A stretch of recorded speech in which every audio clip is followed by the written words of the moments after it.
2026-এ LDC গ্র্যাজুয়েশনের পর কোনো প্রণোদনা থাকবে না, তাই ধীরে ধীরে প্রণোদনা কমানোর সিদ্ধান্ত নিয়েছে সরকার। জাতীয় বস্ত্র দিবস 2024 উপলক্ষে আয়োজিত এক সেমিনারে এসব কথা বলেন বাণিজ্য উপদেষ্টা শেখ বশিরউদ্দিন। এছাড়াও তিনি বলেন, এলডিসি গ্র্যাজুয়েশনে অনেক চ্যালেঞ্জ থাকলেও 2026-এর মধ্যে নিরসন করবে সরকার। আওয়ামী সরকারের আমলে ব্যাংক খাতে দুর্বৃত্তায়নের পরিণতি ভোগ করছে দেশের অর্থনীতি। তিনি বলেন, তথ্যের অস্থিরতা তৈরি করা যাবে না।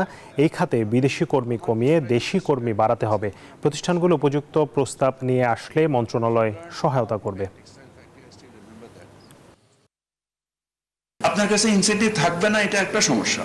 আরেকটা সমস্যা হচ্ছে, আপনি যে বাজারে যাবেন ওই বাজারেও আপনাকে শুল্ক কর দিয়ে প্রবেশ করতে হবে, যেখানে আপনি আজকে শুল্ক করহীনভাবে প্রবেশ করতে পারছেন।